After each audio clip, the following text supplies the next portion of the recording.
Hey everyone, I'm Cosmic, and welcome to The Cloud. Today I'm going to talk about Splatoon 3. Gameplay, visuals, atmosphere, music, you name it. It's been a while since I made a discussion-style video, but I really wanted to follow up on some of the thoughts I expressed in the months leading up to Splatoon 3. So today I'm going to be talking about my general feelings on the game, what I thought they did right, and what I thought could have been better. Keep in mind that I've been playing Splatoon since the first game in 2015, which means I'm fairly knowledgeable about the series, but also extremely biased in some categories. I also tend to notice a lot of tiny flaws that might come across as nitpicks. Just remember that I'm criticizing the game because I love it, and I can't help but imagine how it could be even better. With that said, let's talk about it.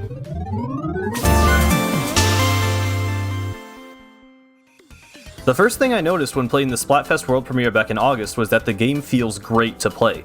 The motion controls, while still not as tight as the first game, were greatly improved from Splatoon 2, and the graphics, UI, and sound design all received subtle upgrades that go a long way, making the game just feel better. I have not gone back to try Splatoon 2 multiplayer since 3 came out, and honestly, I'm not sure why I would. While Splatoon 1 and 2 each have their pros and cons, comparing 2 to 3 is almost unfair.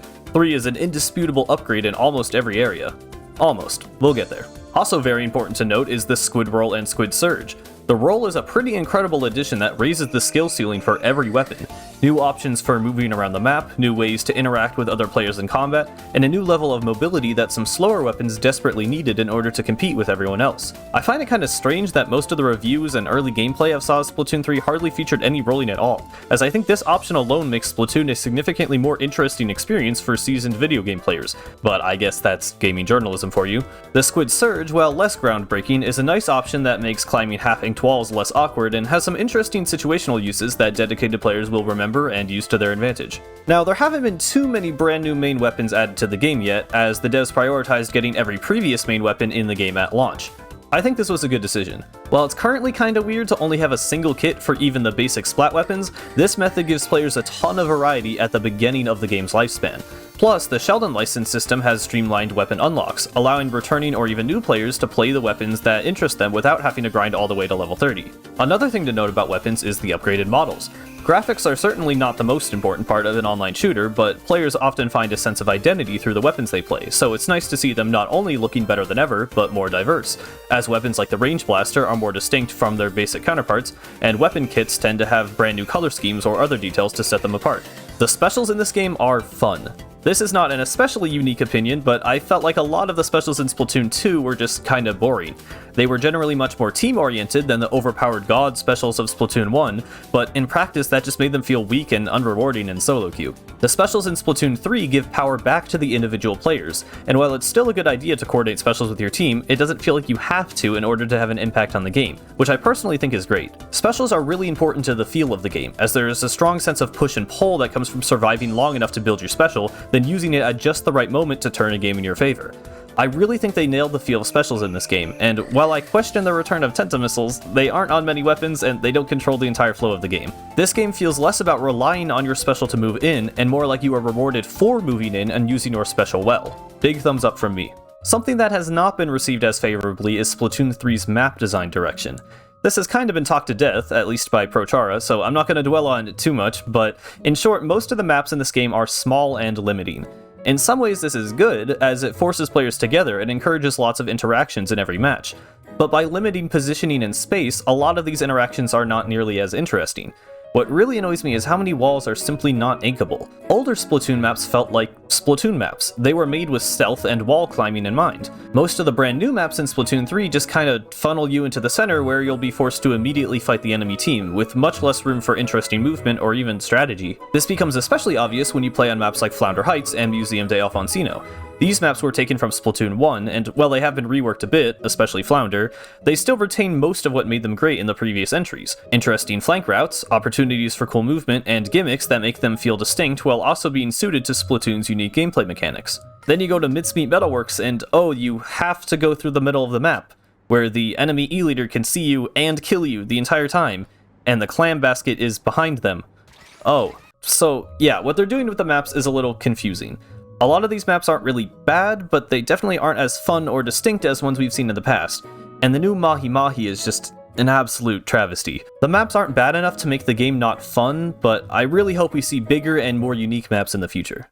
Turf War is still basically unchanged, which makes sense. Only thing to mention is the fact that you can now actually queue with friends on the same team every time, which is good. Should have been an option in 2015, but at least it's there now. Ranked, on the other hand, has changed a lot.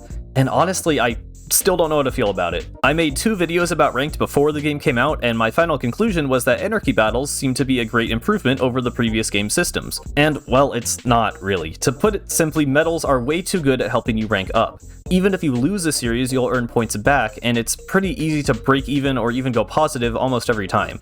I'm sure some people will still struggle with this system, but at least for my skill level, it's kinda pointless. I got right up to S plus 10 in the first season, meaning I retained S plus even with the rank decay. So I'm stuck at the top of the system with a massive pool of players who also probably shouldn't be there. Just like Splatoon 2. X battles were added in the second season, and I still don't like them. At some point, I guess I just have to accept that the power system is simply not fun to me. It has been adjusted in Splatoon 3, but it still just feels unpredictable and boring. If you like X battles, all the power to you. It's just not for me. Thankfully, I can just keep playing Anarchy battles, and that's what I've been doing. Climbing to S plus 10 every season is a decent reason to keep playing, and I'm glad I have some kind of goal. I still think Splatoon 1's system was the most fun, even if its matchmaking wasn't as good, but at this point, I'll take what I can get. As important as gameplay is to a video game, a big part of Splatoon's appeal is the world the game takes place in. I spend a lot of time in this game just existing, running around looking at posts in the square, exploring the city during a Splatfest. There are so many neat little details to make Splatsville feel alive, and those details matter. So to start, Splatsville is pretty neat. It's the biggest hub we've ever had by far, which is cool, but with one drawback. It looks sorta ugly. Now, don't get me wrong, the art direction is incredible, and the city still looks pretty great from a distance, but by expanding the size and density of the hub without much more room for optimization, it started to become pretty obvious that they're pushing the Switch to its limits. I'm not really sure how to feel about this massive explorable area when it takes such a drastic toll on the game's visuals. I'm not normally one to complain about graphics, but Splatsville is pretty much just there to look cool and immerse players in the game. So yeah, this weirdly flat lighting and all these crusty low-res textures that look significantly worse than the previous game do bother me. I wish it didn't, but it kinda takes me out of the world, actually hurting my immersion. The rest of the game looks great, fantastic even. It's just the hub, which honestly makes it worse. It would be one thing if expanding Splatsville had a gameplay purpose, but half of Splatsville is literally just there to look cool. And again, it does look cool. I don't want to sound like I don't enjoy exploring this area. Pretty much every time I get on the game, I spend at least a few minutes walking around and taking all the details in. But this isn't an art piece, it's a video game with technical limitations. The more details you try to squeeze in, the worse each of those details is going to look. It's not Pokemon levels of disappointing visuals, and the art direction is stronger than ever. But speaking purely about graphical fidelity, it's a step down from Splatoon 2, and I'd be lying if I said that wasn't a little disappointing. That said, I really like the vibes of the city. Using the theme of chaos for a crowded urban hotspot is pretty awesome, and it feels like a true evolution of Splatoon's aesthetic. I really love how lived in every corner of the city is, especially things like the boots being dried out on these stools next to Grizzco, and all of the ads plastered everywhere that relate to actual things in the game, like the Tacticooler drinks and the clothing brands. Splatoon has always been a champion of cohesive world building, and this hub absolutely delivers. I've barely even mentioned the new setting, but the Splatlands are really interesting as well. I like that we get a bit more characterization for our Inkling or Octoling, actually getting to see their first trip to the city and being introduced to their unique relationship with Small Fry. The Splatlands, well, not doing much as far as gameplay, add some nice visual variety to the world of Splatoon and help expand the scope of the story beyond Inkopolis. I really like that we finally got a world map for the locations we've heard about so far, and I love that Hammerhead Bridge was used as a link between the two main locations. The only thing that feels a little odd to me about Splatsville is the high-end lobby of the Battle Tower. I think the idea is that ink battles have been getting more and more popular within the world of Splatoon, mirroring the growth of the series in real life, which is cool. But it seems a little odd that the clean, safe city of Inkopolis had kids shooting dummies in back alleys, while the rough, rugged city of Chaos has this multi-billion-dollar facility open to the public. Obviously, this is the most user-friendly and convenient system for the actual video game, which is almost definitely why it was designed this way, but I still find it a little funny. In actual battles, the atmosphere is as strong as ever. Not really much to say here, as the visual detail and creative map theming are still great. Beyond actual map layouts, which I've already discussed, I think these are some of the best looking maps in the series so far. I'm also really happy that the music is more punk inspired, like Splatoon 1, though I still don't like most of these songs quite as much as the first game's soundtrack. Lots of bias and nostalgia there though, so take that with a grain of salt. I do hope we get more music though. Additional multiplayer tracks were notably missing from the game's 2.0 update, which was a surprise to fans of the previous two games. I'm sure we'll get more music eventually, but these songs do get a little tiring with so little variety. Splatfests in this game are alright. I'm still pretty disappointed that we can't play the ranked game modes while they're going on, especially considering they're all 48 hours now. It would have added some much needed variety to the event. Instead, we got Tricolor Turf War, which is pretty cool. I actually enjoy both defending and attacking quite a bit, and adding a sort of objective to Turf War makes it a much more engaging mode. Tricolor has actually been surprisingly divisive among the community though.